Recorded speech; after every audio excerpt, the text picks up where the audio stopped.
할렐루야. 거룩한 주일을 허락하시고 또 이곳 가운데 우리가 예배할 수 있는 귀한 시간 주신 주님을 찬양합니다. 또한 이곳에 모여서 함께 예배하는 우리 성결한 가족들을 예수 그리스도의 이름으로 축복합니다. 오늘 말씀은 마태복음 25장 1절에서 13절까지 신약성경 42쪽입니다. 마태복음 25장 1절에서 13절까지 다 찾았으면 한 목소리로 읽겠습니다. 그때에 천국은 마치 등을 들고 신랑을 맞으러 나간 열 처녀와 같다 하리니 그 중에 5은 미련하고 5은 설기 있는 자라. 미련한 자들은 등을 가지되 기름을 가지지 아니하고 설기 있는 자들은 그릇에 기름을 담아 등과 함께 가져갔더니 신랑이 드디어 오므로 다 졸며 잘세.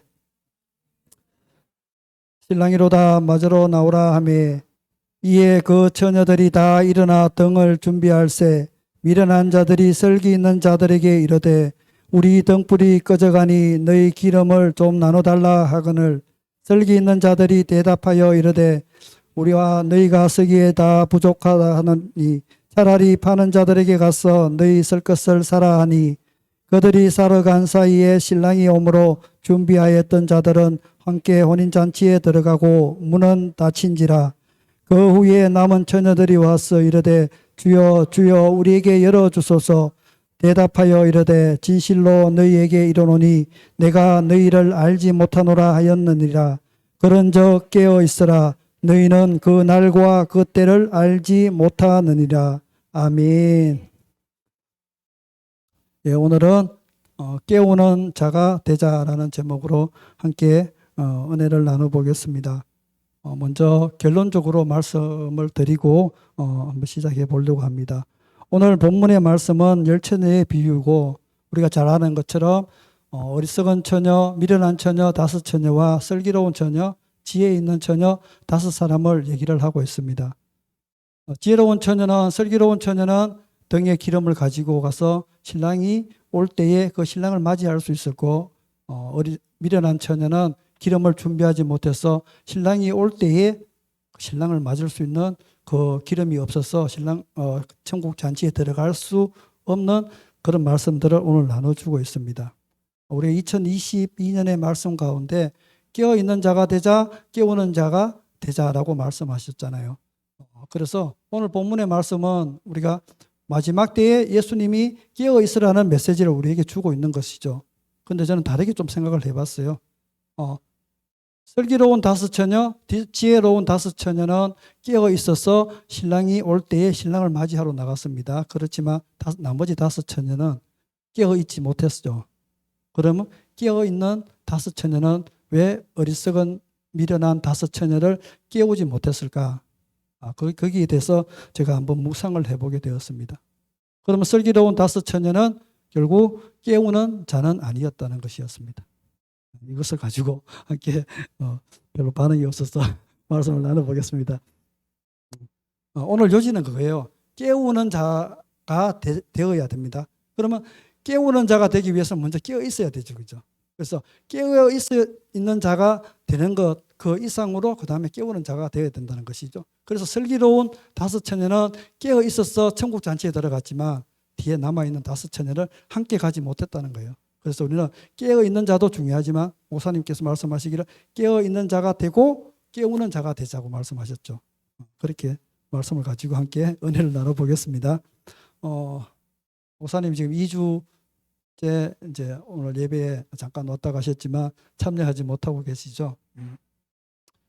어떤 생각이 들었냐면은 예전에 우리 부모님들이 한 2주 동안 이렇게 먼 길을 가시고 엄마 아빠가 가시고 자녀들이 남아서 신나게 노는 것이 이렇게 생각이 났어요. 부모님들이 나갈 때 2가지 얘기를 합니다. 보통 얘기를 해요. 너희들 갈 때 숙제 잘하고 공부 잘하고 싸우지 말고 밥 차려 먹고 잘 있어 이렇게 갔어요. 그런데 2가지 부류가 있죠. 한 부류는 허랑방탕 맨날 먹고 마시고 싸우고 이렇게 하는 부류가 있는가 하면 한 부류는 그 누군가에 의해서 잘 이렇게 공부는 할 때 공부하고 또 TV 볼 때 TV 보고 맛있는 거 해먹을 때 같이 맛있고 사이좋게 부모님 오셨을 때 참 그 부모님이 마음이 흐뭇하게 되어지는 그런 일들이 참 있어요. 가정마다 조금 틀리겠지만 우리 교회가 지금 그런 기분인 것 같아요. 그래서 막 목사님 안 계시는데도 맛있나게 예배 잘하고 각자 맡은 바 임무에 충실하고 맡은 자에게 구할 것은 충성이라 했었는데 그 충성됨을 잘 감당하고 있어서 우리가 작년에 함께 나누었던 유기적인 연합이라는 것이 무엇인가? 누군가가 나서서 이렇게 하자 저렇게 하자 이렇게 되어지는 것이 아니라 말씀, 찬양, 기도, 예배 또 가진 여러 가지의 우리 사역들이 자연스럽게 이렇게 돌아간다는 것이죠. 그것이 하나님이 원하시고 우리 목사님께서 말씀 가운데 늘 말씀하셨던 유기적인 연합이라는 것이죠. 우리 성결한 교회가 그런 맡은 자에게 구할 것이 충성이라는 그 말씀을 붙잡고 함께 유기적인 연합체를 이루어 나가는 그런 교회인 줄로 믿습니다. 2022년 우리 성결한 교회가 주신 하나님의 말씀이 사랑하는 자가 되자고 말씀하셨습니다. 여러분 하나님을 사랑하고 계십니까? 또 이웃을 사랑하고 계십니까? 두 번째, 깨어 있습니까? 깨우고 있습니까? 세 번째, 어둠의 일을 벗고 있습니까? 아니면 그 어둠의 일을 벗고 빛의 갑옷을 입고 있습니까? 우리가 한 번쯤 매 주일날 예배 때마다 대표 기도 때마다 이 말씀이 나오고 있습니다. 그냥 우리가 이 말씀으로 끝나는 것이 아니라 우리의 삶을 한번 비추어 보았으면 좋겠습니다. 구약의 최고의 선지자였던 사무엘 선지자 또 제사장이었으면서 마지막 사사였던 이 사무엘 선지자는 이스라엘 잠자고 있던 하나님의 말씀이 희미하여 저가던 그 시대에 이스라엘 민족들을 깨우고 그가 깨어 있음을 통해서 이 이스라엘 민족들을 깨우는 그런 하나님의 사람이었습니다. 그 사무엘이 하나님의 사람으로 깨어 있고 또 깨우는 자로서 사용되어져 가고 있었지만 다윗을 왕으로 기름 부을 때에 그는 하나님의 말씀을 그대로 듣지 못했고 그냥 하나님의 말씀대로 그의 중심을 보는 것이 아니라 사람을 외모로 판단되어서 엘리압에게 기름을 부으려고 하였습니다. 또 우리가 잘 아는 다윗 왕도 있죠. 다윗 왕은 내가 내 마음에 맞는 사람이라. 사람이 마음에 맞는 사람을 만나기가 참 힘들죠. 그런데 사람이 하나님이 보시기에 내 마음에 맞는 사람이라고 행하였던 그 다윗이 한순간의 교만함으로 정말 하나님 앞에 죄를 범하게 되고 수많은 이스라엘 백성들이 전염병으로 인하여서 죽게 되는 그런 결과를 초래하게 되었습니다. 어쩌면 믿음이 장성하지 못하고 하나님 앞에 정말 깨어있지 않았더라면 이런 일들이 벌어지지 않을 수도 있습니다. 차라리 우리가 믿음이 없으면 사탄이 우리를 틈타지 않을 거예요. 우리가 기름 부음 안에 있지 않으면 사탄이 우리한테 틈타지 않을 거예요. 왜냐하면 건들 이유가 없어요. 그냥 가만히 냅둬도 그냥 지옥으로 가는 사람들이니까. 그런데 우리가 기름 부음이 있고 하나님의 얼굴을 구하고 더 깊은 단계로 하나님 앞에 나아가고자 할 때에 사탄이 더 틈타기 쉽다는 것이죠. 가장 정점일 때. 그래서 우리는 항상 깨어있지 않으면 우리가 그 사탄의 계략에 넘어질 수 있다는 것입니다. 그래서 우리는 너무 부자일 필요도 없고 너무 권력가일 필요도 없다는 것이죠. 다윗이 최고의 정점일 때에 사탄은 그것을 틈탄다는 것이죠. 최고의 정점일 때 전쟁에서 막 승리하고 이제는 더 이상 온 세상이 자기를 감당할 수 없을 단계에 있을 때 그때에 다윗의 마음에 교만함이 들어간다는 것이죠. 최고의 순간에. 그러면 사무엘 선지자는 어땠습니까? 사무엘 선지자는 정말 걔가 태어나자마자 어느 순간부터 벌써 하나님의 성전에 있으면서 날마다 주님의 음성을 들으면서 살아왔던 하나님의 최고의 선지자였죠. 그런 사무엘에게도 한순간 사람의 마음으로 보게 될 수 있는 그런 순간이 올 수가 있다는 것이죠.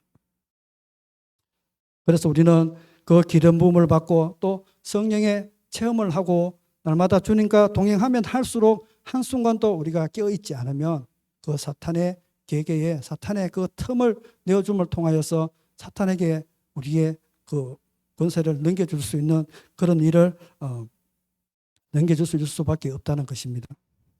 하나님과 관계에서 우리는 어떻게 연결되어져 있는가? 우리는 날마다 하나님과 함께 어떻게 교통하고 소통하는가? 소통은 항상 상방향 소통이 되어야 됩니다. 양방향으로 소통이 돼요. 나만 하나님께 맨날 달라고 구하는 것이 아니라 하나님이 우리에게 끊임없이 긍휼을 베풀어 주는 것이 아니라 하나님과 나와의 관계가 날마다 우리가 주님께 간구하고 주님의 주시는 그 시의 말씀을 날마다 우리가 듣는 자.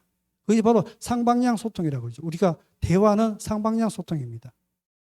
부부 관계도 마찬가지고 직장에서 마찬가지고 한쪽만 들을 거 하면 꼰대 소리를 듣습니다. 그죠? 부부 관계도 동일한 거예요. 내 얘기를 부인이 들어주고 아내가 들어주고 아내 얘기를 남편이 충분히 들어줘야 돼요. 그게 상방향 소통입니다. 여러분은 하나님과 어떤 소통이 되어 있나요? 세 가지를 한번 분류를 해보겠습니다. 우리 텔레비전처럼 선에 의해서 유선에 의해서 하나님과 소통이 돼요. 그러면 하나님과 나와 직통이에요. 선줄로 우리가 그걸 쉽게 비유하면 우리가 교회에 나왔을 때 하나님과 함께 소통이 되는 거예요. 그런데 유선이에요. 여기밖에 안 돼. 하나님 만나는데 요 교회 여기만 와야 하나님을 만날 수 있는 거예요. 그건 유선과 같은 만남이에요. 그래서 소통은 그 순간뿐이라는 거예요. 그럼 여기서 나가게 되면 하나님을 만나지 못한다는 거예요. 그러면 사탄은 이 관계가 유선으로 연결되어 있기 때문에 사탄은 몰라요. 그래서 밖에 나가면 내 마음대로 사는 거예요. 이것은 이제 일방향 소통이에요. 두 번째는 와이파이로 연결되어 있어요. 그래서 와이파이로 연결되어 있어서 하나님과 소통하는데 그 근방에 와야 하나님하고 연결이 돼요. 그 근방에. 그런데 딱 벗어나면 하나님과 거리가 멀어지는 거예요. 우리는 그렇게 소통되어서는 안 되겠죠. 우리 5G 세대, 6G 세대예요. 이제는 우리가 어느 곳에 가든지 하나님과 함께 연결이 되어야 된다는 거예요. 하나님과 함께 동행한다는 의미는 내가 교회에 있을 때 이게 다들 그걸로 가시잖아요. 그럼 교회 밖에 나갔을 때 와이파이예요. 근데 그 다음부터는 몰라. 하나님과 어떤 관계인지 몰라. 그렇게 돼서는 안 된다는 거죠. 우리가 하나님과의 관계는 언제 어디든 산골짜기에 가든 옛날에는 산골짜기 가서 3G에서 안 터졌지만 지금은 어디 가도 세계 어디 가도 다 터진다는 거예요. 내가 어딜 가든지 하나님과 내가 함께 동행하는 그런 우리 성결한 교회 가족 모두가 되었으면 좋겠습니다. 그러기에 우리는 더 성령의 충만함으로 기름 부음 안에서 주님의 얼굴을 구하고 하나님과 함께 얼굴과 얼굴을 대면하여 만났던 모세처럼 우리도 그렇게 하나님과 만나지 않으면 사무엘처럼 또 다윗처럼 한순간 그것으로 인해서 우리가 무너질 수 있다는 것입니다. 그럼에도 불구하고 사무엘과 다윗은 하나님의 그 말씀에 집중하여서 그 자신의 죄를 회개하고 하나님 앞으로 바로 돌아갈 수 있다는 것이죠. 그들은 왜 그렇게 될 수 있었을까? 무너졌을 때도 불구하고 하나님의 말씀에 바로 내가 그 말씀에 순종하면서 복종하면서 하나님 앞에 회개할 수 있었을까? 깨어 있었기 때문이라는 것이죠. 깨어 있지 않으면 그 말씀에 순종해서 회개할 수 있는 힘과 능력이 없다는 것입니다. 제가 이제 한 주간 이 말씀을 묵상하면서 한 글을 읽었는데요. 이 글을 읽으면서 제가 함께 깨닫는 게 있었어요. 첫 번째는 뭐냐면 깬 자였어요. 깬 자. 두 번째는 깨어 있는 자. 세 번째는 그다음에 깨우는 자였어요. 깬 자는 무엇일까? 봤는데 옆에 한번 보세요. 우리 잠에서 깨어났는지 안 깨어났는지. 깬 자. 깬 자는 바로 하나님의 예수 그리스도의 그 얼굴빛을 비출 때에 예수님의 빛이 어떤 한순간에 비출 때에 바로 그 사람이 깬 자가 되는 거예요. 그 다음에 깨우는 자는 뭐냐면 예수님의 빛이 비출 때에 그 빛 안에 거하는 거예요. 그 빛 안에 거하는 거. 그리고 깨우는 자는 예수님의 그 빛이 그 빛과 내가 하나가 되는 거예요. 그럼 그 빛이 하나가 되어서 하나가 된다는 얘기는 내가 예수님의 빛이 되는 거예요. 내가 예수님의 빛이 되어서 다른 곳에 그 예수님의 빛을 비춰주는 거예요. 이해가시죠? 그죠? 그래서 깨우는 자는 내가 그 예수 그리스도의 그 빛 안에 거하는 거예요. 그래서 그 빛 안에 거하기 때문에 내가 깨어 있지만 깨우는 자가 되지 않는다는 거예요. 깨우는 자는 예수님과 내가 하나가 되어야 돼요. 그 빛이 하나가 되어서 내가 그 빛을 많은 잠자고 있는 영적 잠을 자고 있는 그들에게 내가 깨우는 자가 될 수 있다는 것입니다.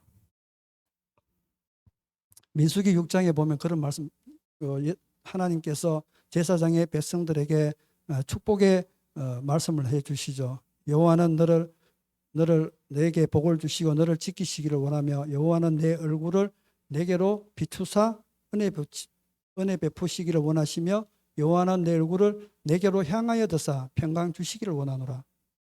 하나님은 하나님의 그 얼굴을 비추기를 원한다는 거예요. 그렇게 비추어서 은혜를 베풀고 그 얼굴을 향하여 둬서 그 얼굴과 얼굴을 대면하여 주어서 내가 평강 주기를 원한다. 이렇게 제사장들에게 축복의 말씀을 선포하고 있는 것을 볼 수가 있습니다. 이제 우리가 예수 그리스도를 믿고 예수 그리스도 앞에 나아오는 우리는 이제 더 이상 깬 자는 아니죠. 그죠? 더 이상 깬 자는 아닙니다. 우리 영적 잠을 자고 있는 자는 아니라는 것이죠. 그러면 이 깬 자는 하나님을 알지 못하고 예수 그리스도를 그 복음을 접해보지 못하고 그런 영혼들, 복음을 듣지도 못하고 깊은 어둠의 잠에서 이제 막 깨어나는 자죠. 예수님이 빛을 비추니까, 그 다음에 복음의 말씀을 탁 던지니까 그 복음의 말씀에 반응하여서 이제 깨어난 자, 이 사람들을 우리가 깬 자라고 말할 수가 있겠습니다. 우리는 이들을 이제 어린아이의 믿음의 단계, 즉 요한일서 우리가 2장에 보면 어린아이의 믿음의 단계가 되겠죠. 막 이제 잠에서 깨어난 자. 두 번째는 깨어 있는 자입니다. 오실 주님, 즉 신랑이신 예수님을 맞이하기 위해서 마귀의 계계를 능히 대적하기 위해서 우리는 깨어 있는 자가 되어야 합니다. 예수님을 영접하고 성령의 인도함을 받으면서 하나님이 주시는 그 말씀을 가지고 살아가는 자, 그하고 깨어 있는 자입니다. 우리는 왜 깨어 있는 자가 되어야 할까? 함께 우리가 말씀을 보면서 한번 보겠습니다. 마태복음 24장 앞에 있죠. 24장 36절에서 44절까지 바로 거기 위에 있습니다. 다 같이 한 목소리로 읽어보겠습니다. 그러나 그 날과 그 때는 아무도 모르나니 하늘의 천사들도 아들도 모르고 오직 아버지만 아시느니라. 노아의 때와 같이 인자의 임함도 그러하리라.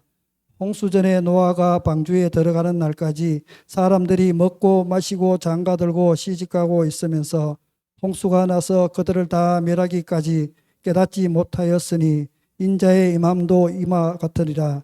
그때에 두 사람이 밭에 있음에 한 사람은 데려가고 한 사람은 버려둠을 당할 것이요 두 여자가 맷돌질을 하고 있음에 한 사람은 데려가고 한 사람은 버려둠을 당할 것이니라.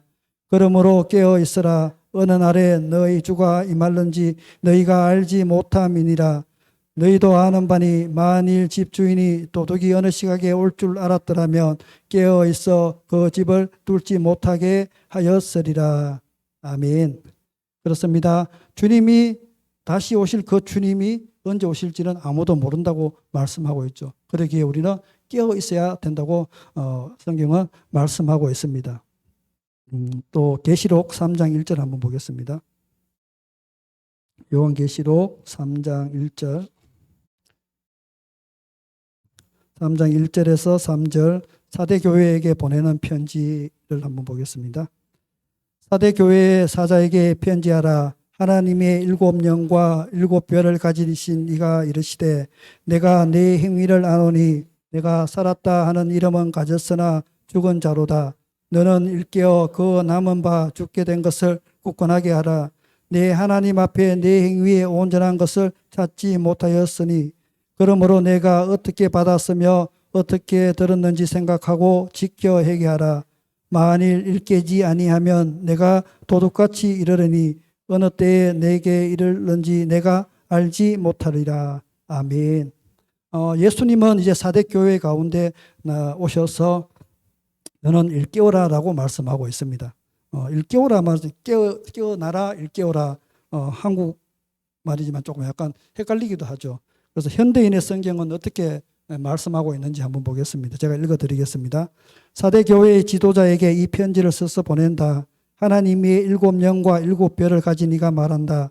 나는 내 행위를 알고 있다. 내가 살았다는 이름은 가졌으나 사실 죽은 거나 다름이 없다. 그러므로 너는 깨어서 죽게 된 나머지 부분을 강하게 하라. 내 행위가 하나님 앞에서 완전하지 못하다. 그러니 내가 받은 것과 들은 것을 기억에 되살려 그것을 지키고 회개하라.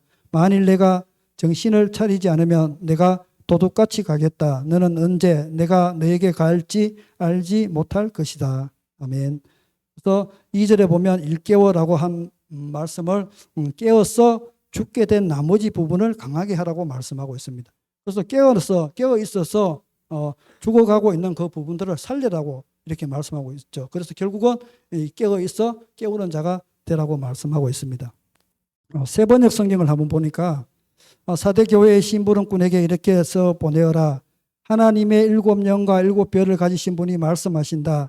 나는 내 행위를 안다. 너는 살아있다는 이름은 있으나 실상은 죽은 것이다. 깨어나라. 그리고 아직 남아있지만 막 죽어가는 자들을 굳건하게 하여라. 나는 내 행위가 나의 하나님 앞에서 완전하다고는 생각하지 않는다. 그러므로 내가 그 가르침을 어떻게 받고 어떻게 들었는지를 되새겨서 굳게 지키고 회개하여라. 만일 내가 깨어 있지 않으면 내가 도둑같이 올 것인데 어느 때에 내가 내게 올지를 너는 알지 못한다.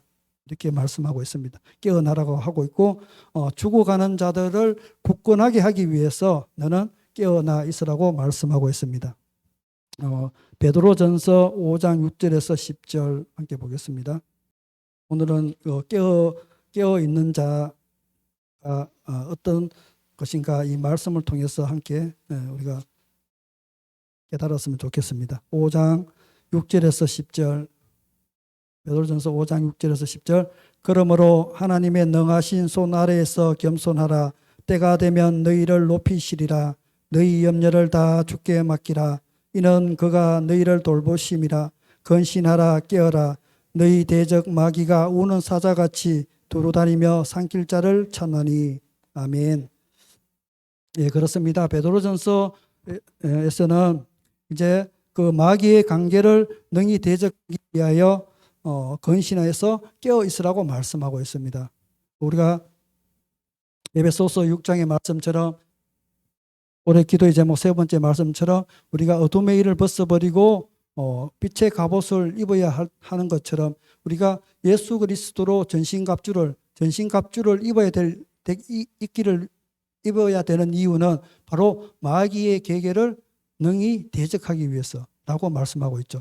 에베소서에서 그렇게 말씀하는 것처럼 오늘 동일하게 이제 우리가 깨어나 있어야 할 이유는 바로 마귀의 계계와 그 대적 마귀가 우리를 삼킬 자를 찾고 있기 때문에 우리가 그래서 깨어나 있어야 된다고 베드로전서는 말씀하고 있습니다. 마가복음 14장 32절 한번 보겠습니다.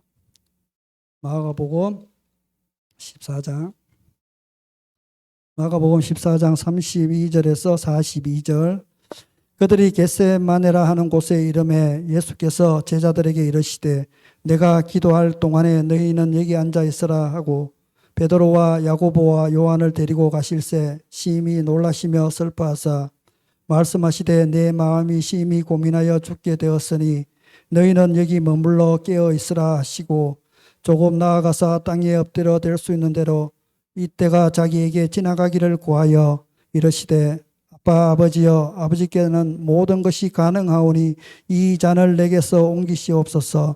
그러나 나의 원대로 마시옵고 아버지의 원대로 하옵소서 하시고 돌아오사 제자들이 자는 것을 보시고 베드로에게 말씀하시되 시몬아 자느냐 내가 한 시간도 깨어 있을 수 없더냐 시험에 들지 않게 깨어 있어 기도하라. 마음엔 원이로되 육신이 약하도다 하시고 다시 나아가 동일한 말씀으로 기도하시고 다시 오사 보신즉 그들이 자니 이는 그들의 눈이 심히 피곤함이라. 그들이 예수께 무엇으로 대답할 줄 알지 못하더라. 세 번째 오사 그들에게 이르시되 이제는 자고 쉬라. 그만 때가 되었다. 때가 왔도다. 보라 인자가 죄인의 손에 팔리리라. 일어나라 함께 가자. 보라 나를 파는 자가 가까이 왔느니라. 아멘. 우리가 잘 아는 것처럼 겟세마네에서의 예수님의 기도입니다. 이제 예수님이 잡히시기 전에 하나님 앞에 나아가 그 잔을 내게서 돌리게 하시옵소서 함께 기도하는 그런 모습을 보면서 그와 함께 하였던 베드로와 요한과 야고보는 정말 깨어 있을 수가 없었죠. 우리가 할 수 있는 것은 깨어 있기만 하면 되는 것인데 예수님은 제자들에게 같이 가서 기도하자라고 말씀하지 않으셨고 같이 그 잔을 마시자고도 말씀 안 하셨습니다. 예수님은 기도하러 가시고 너희는 그냥 깨어 있으라. 우리가 할 것은 깨어 있는 것 밖에는 할 수 있는 게 없었는데도 불구하고 우리 제자들은 그렇게 할 수가 없었습니다. 그것은 바로 우리가 육신을 입었기 때문이죠. 육신을 입고 있었고 아직 예수님의 말씀이 제자들을 깨닫지 못했다는 것이죠. 아직 성령이 제자들에게 임하지 않았기 때문에 이들은 예수님이 지금 어떤 상황에 놓여 있는지 이제 예수님이 십자가에 달리시기 전이라는 그 자체도 이들은 아직 모르고 있다는 것이죠. 그래서 육신이 영을 지배하게 되는 것이죠. 왜냐하면 주의 성령이 아직 임하지 않아 있기 때문에 예수님의 말씀이 예수님이 부활하시고 40일 동안 그들의 마음의 문을 열어서 말씀으로 깨닫게 하시지 못했기 때문에 아직 이들은 거기 단계까지 이르지 못했다는 것이죠. 그래서 깨어 있을 수가 없었던 것이죠. 왜냐하면 내 육신이 너무 약하기 때문에 내 영이 육신을 지배하는 것이 아니라 내 육신이 영을 지배하기 때문에 피곤했어 잠들 수밖에 없었다는 것을 우리는 이 겟세마네 기도에서 우리는 알아야 합니다. 그다음 누가복음 21장 한번 보겠습니다. 누가복음 21장 34절에서 36절. 누가복음 21장 34절에서 36절. 너희는 스스로 조심하라. 그렇지 않으면 방탕함과 술취함과 생활의 염려로 마음이 둔하여지고 뜻밖의 그 날이 덕과 같이 너희에게 임하리라. 이 날은 온 지구상에 거하는 모든 사람에게 임하리라. 이러므로 너희는 장차 올 이 모든 일을 능히 피하고 인자 앞에 서도록 항상 기도하며 깨어 있으라 하시니라. 아멘. 예수님은 이제 우리가 마지막 때에 계시록에서도 잘 설명하고 있지만 마지막 때에 그날이 덕과 같이 임한다. 도적같이 임한다. 그날을 아무도 알지 못한다고 말씀하고 있습니다. 그래서 우리에게 항상 요구하는 것이 깨어 있으라고 말씀하고 있죠. 깨어 있는데 조건에 그 앞에 수식어는 항상 기도하며 감사하며 그 수식어는 항상 기도하며 기도하며라는 얘기는 곧 하나님과 함께 예배하며 깨어 있는 것이죠. 잠 안 자고 깨어 있는 것이 아니라 항상 영적으로 하나님과 함께 교통하며 소통하며 상방향으로 날마다 주님께 물으며 깨어 있으라고 주님은 우리에게 요구하고 있다는 것이죠. 그 때와 그 시기를 알지 못하기 때문에 깨어 있어야만 예수님이 오실 때 우리는 심판의 주로 맞이하는 것이 아니라 사랑의 주님으로 맞이할 수 있다는 것입니다. 이제 깨우는 자, 깨어 있는 자에서 깨우는 자에 대해서 한번 나눠보겠습니다. 이 깨어 있는 자가 지금 우리가 이 성경의 말씀에 쭉 함께 나누었던 것처럼 이 마지막 시기에 우리가 그 때와 시기를 알지 못하므로 항상 하나님과 앞에 예배하며 그분이 오시기를 기대하며 기다리고 있는 자, 그들이 바로 깨어 있는 자죠. 이제 깨우는 자는 오늘 함께 본문의 말씀을 읽었던 것처럼 마태복음 25장 1절에서 13절까지 열처녀의 비유를 통해서 우리가 함께 보았습니다. 13절에 보면 그런즉 깨어 있으라. 너희는 그 날과 그 때를 알지 못하느니라. 기름 부음을 가지고 있었던 지혜로운 슬기로운 다섯 처녀, 또 기름을 가지고 있지 못하였던 미련한 다섯 처녀, 우리는 이 열 처녀를 통해서 우리는 어떻게 깨어 있어야 할까? 그리고 깨우는 자가 되어야 할까? 다시 한번 좀 생각해 보았으면 좋겠습니다. 어떻게 깨우는 자가 된다? 성경에는 보면 깨우는 자에 대한 성경은 제가 찾아봤는데 하나도 안 나오더라고요. 그래서 우리가 이 깨어 있는 자에서 깨우는 자로의 전환은 어쩌면 이 깨우는 자가 어떤 사람이 깨우는 자가 되어야 하는지와 깨우는 자와 오버랩이 되기도 합니다. 그래서 어떻게 살아가야 우리가 깨우는 자로 살아갈 수 있을까? 우리가 그것을 한번 살펴봤으면 좋겠습니다. 그래서 요한일서 2장 12절 한번 보겠습니다. 요한일서 2장 12절에서 17절 잘 아는 말씀이지만 함께 읽어보겠습니다. 자녀들아, 내가 너희에게 쓰는 것은 너희 죄가 그의 이름으로 말미암아 사함을 받았음이요. 아비들아, 내가 너희에게 쓰는 것은 너희가 태초로부터 계신 이를 알았음이요. 청년들아, 내가 너희에게 쓰는 것은 너희가 악한 자를 이기었음이라. 아이들아, 내가 너희에게 쓴 것은 너희가 아버지를 알았음이요. 아비들아, 내가 너희에게 쓴 것은 너희가 태초부터 계신 이를 알았음이요.